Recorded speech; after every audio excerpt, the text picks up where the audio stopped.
Welcome to our channel. Today we how to disable Roku screen mirroring notifications step by step clearly. First, turn on your Roku device and ensure it is connected to your television. Navigate to the home screen by pressing the home button on your remote. Scroll down to the settings option. Select settings by pressing the OK button on your remote. In the settings menu, scroll down and select system. Next, select screen mirroring. You will see three options: screen mirroring mode, screen mirroring notifications, and screen mirroring devices.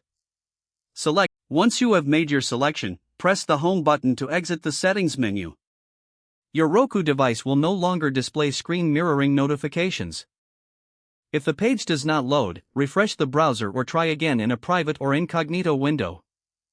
Make sure you are using the correct email address, then retype it carefully to avoid small typos. If your password is not accepted, use the reset option and create a new strong password you can remember. Check your spam folder for verification or security emails, then complete any requested confirmation steps. Enable two-factor authentication if available to improve account security and reduce unauthorized access risk.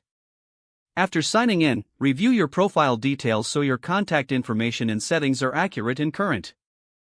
If you see an error message, note it down and try again after restarting your device and internet connection. Log out when you finish, especially on shared devices, to keep your account and payment information secure.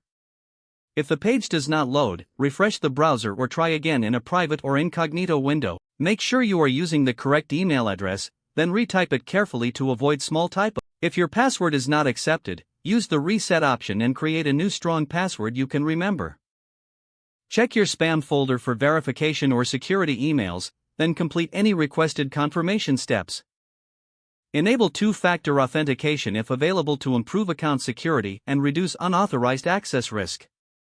After signing in, review your profile details so your contact information and settings are accurate and current. If you see an error message, note it down and try again after restarting your device and internet connection. Log out when you finish, especially on shared devices, to keep your account and payment information secure. If the page does not load, refresh the browser or try again in a private or incognito window. Make sure you are using the correct email address, then retype it carefully to avoid small typos. If your password is not accepted, use the reset option and create a new strong password you can remember. Check your spam folder for verification or security emails, then complete any requested confirmation steps. Enable two-factor authentication if available to improve account security and reduce unauthorized access risk. Don't forget to like this video and subscribe to our channel for more step-by-step tech guides.